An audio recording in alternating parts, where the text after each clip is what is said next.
Okay, so today is Sunday, 13th of October 2024, about midday, and air temperature 29 degrees centigrade, about 84 Fahrenheit. Summer's still lingering, on, even though it's already mid-October, and the sun is shining a bit, so it's probably going to get warmer in another couple of hours or so. Now, after learning a few sometimes painful lessons, I've been keeping MEDAKA through the spring and summer. I've decided to implement, if you like, a methodology reset for keeping my MEDAKA. Previously, I kept MEDAKA on a relatively small scale, doing a sort of vague, ad hoc, hands-off approach.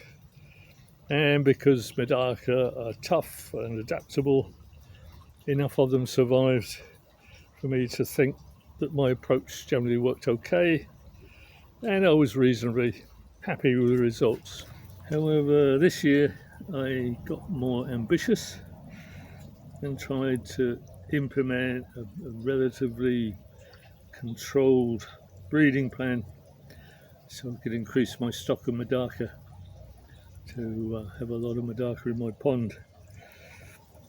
And I found out, because this was like a controlled methodology, if you like, I was keeping a close eye on results, and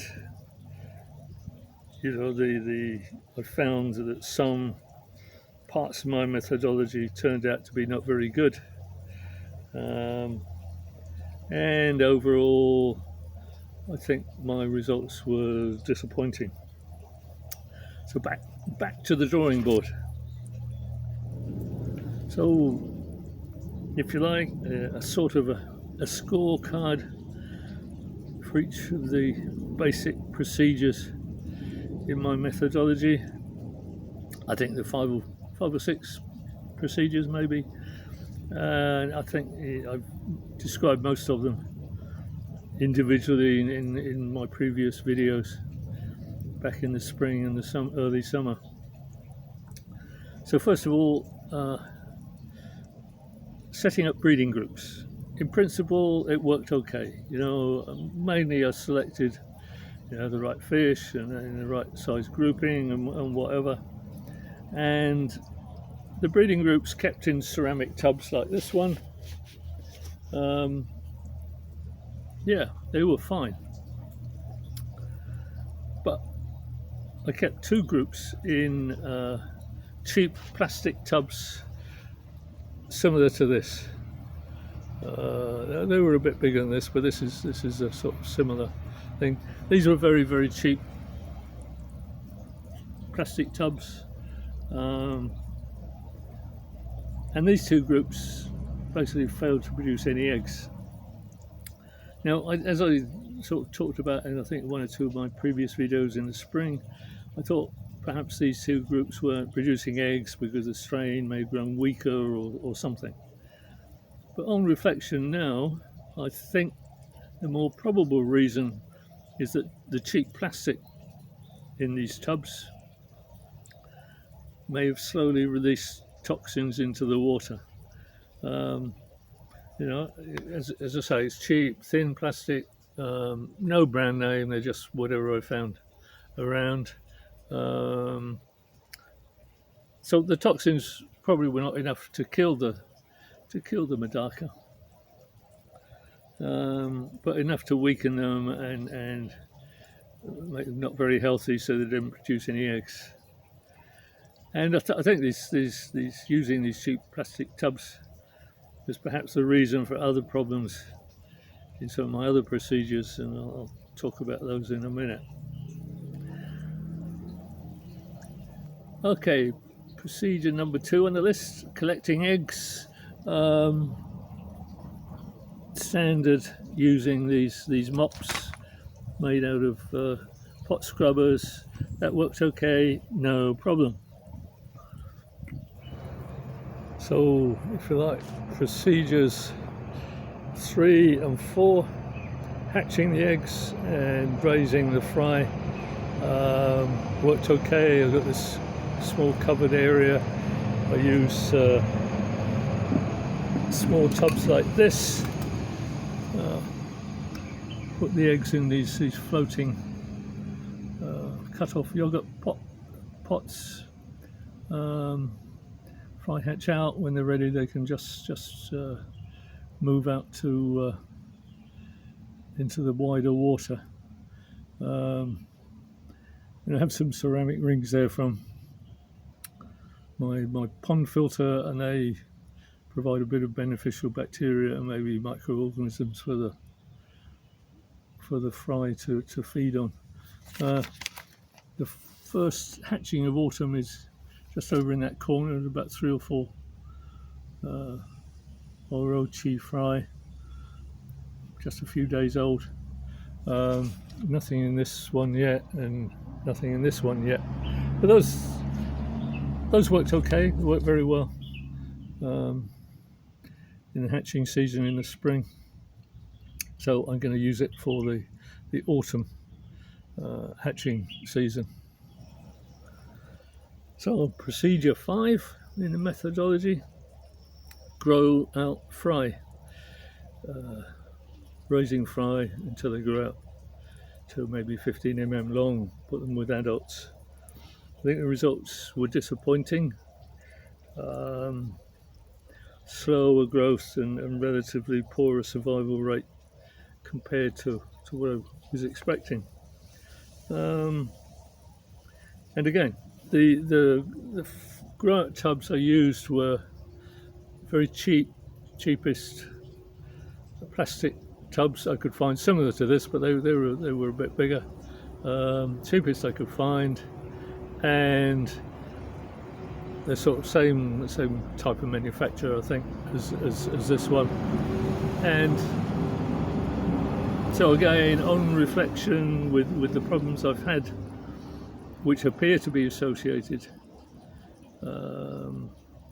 with these cheap plastic tubs, I think maybe the problem was due to the cheap plastic tubs were made of, releasing toxins into the water.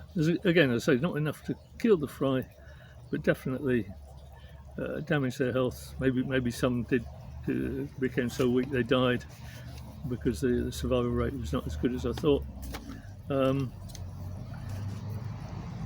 But anyway, I blame the cheap plastic tubs. Okay, so procedure number 6. Well, let's take this. Yeah, that's better. Procedure number 6: backing up the strains that I've got. You know, you can have a tub of beautiful MEDAKA, keeping them outdoors. You get toxic leaves or whatever falling in, or a branch falls in and destroys the pot. So you've lost the strain. So you have a backup. And again, I got a poor survival rate. You know, one of the things is that and as I've said, lessons learned from summer 2024, the tubs are outdoors. I'm in a subtropical climate.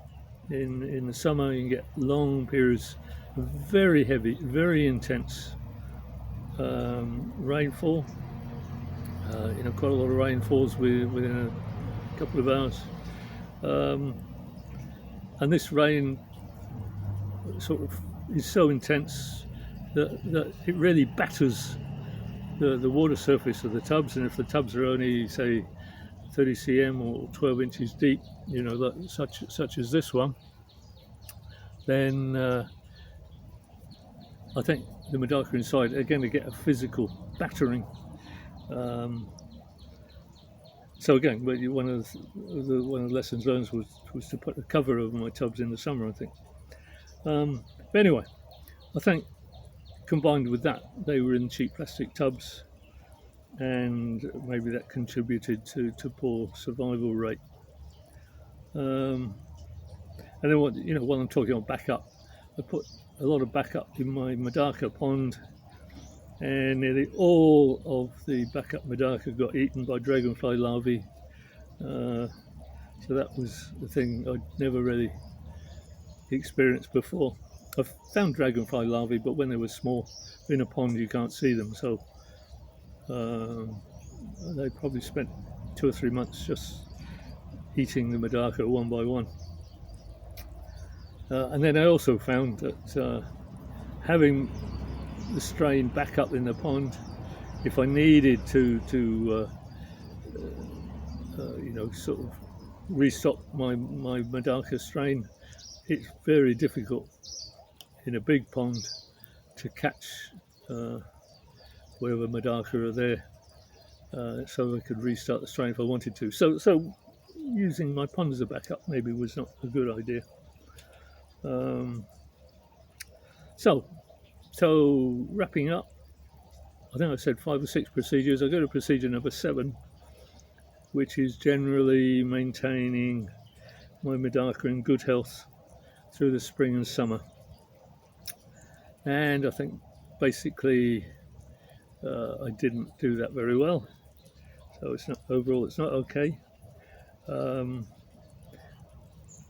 I've already mentioned, in the summer, the effects of the very heavy rain battering down on shallow tubs, and also I'm now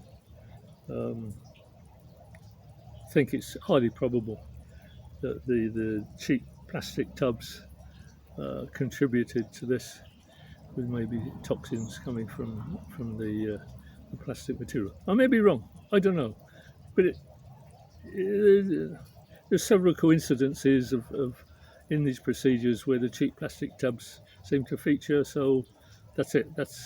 I should get rid of these cheap plastic tubs and reset that part of my methodology. So the first problem I'm thinking about is the probability that the no brand name, very cheap plastic storage boxes I use as tubs release toxins into the water. Now, my ceramic earthenware pots like these, definitely okay. They work the whole spring, summer without too many fatalities or losses of MEDAKA fish, young ones and older ones as well. So these are definitely very good,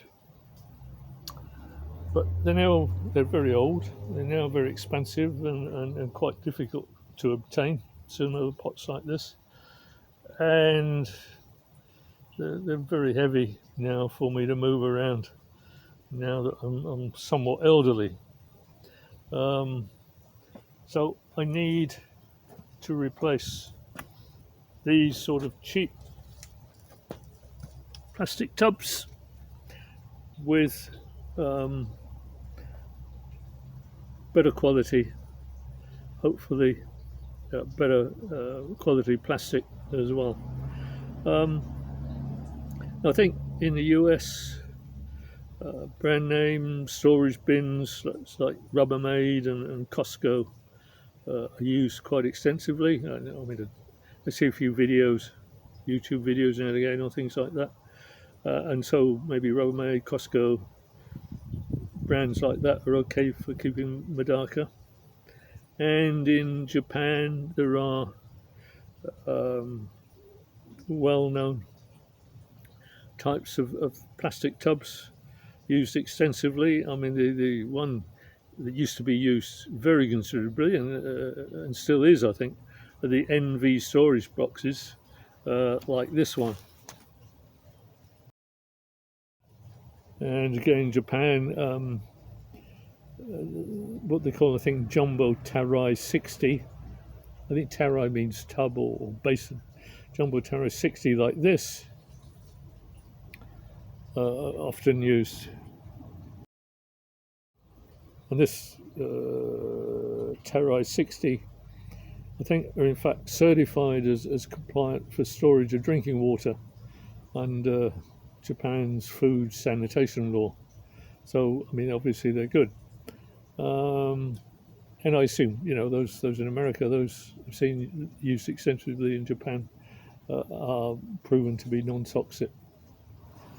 However, in my location, I don't have any access to any of those. So the only ones that I can find, which I've seen used again on YouTube videos in both the US and in Japan, are the Trofast storage boxes, plastic storage boxes you can get from IKEA. Now, these they're sold for storage of children's toys, so I assume they should be non-toxic, and I haven't heard of any problems where they've been used for keeping MEDAKA. Previously, I think in IKEA where I am, I could only get pink or turquoise or orange versions of these Trofast boxes, and I really didn't want to have those colours for keeping MEDAKA. But now I found I can get these light grey colour ones, and they're in stock. So I've invested quite a few just to see I can build up my stocks again of MEDAKA after the losses I had in the summer. Now, these are only about 18 litres, or about 5 gallons. So let me get a bit closer.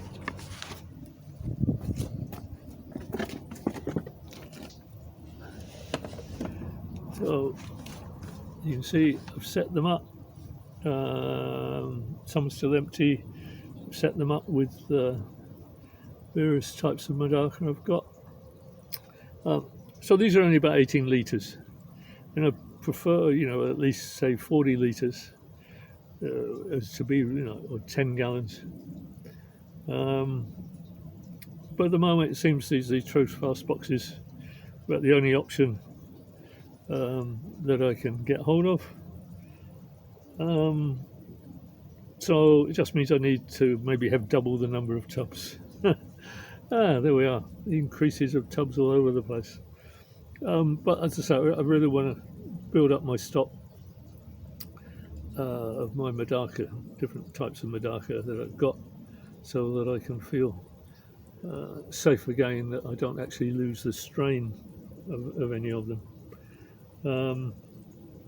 And now it's my subtropical location. It's the sort of second breeding season, just started in autumn, which will go from now to maybe end of December. Maybe not as well.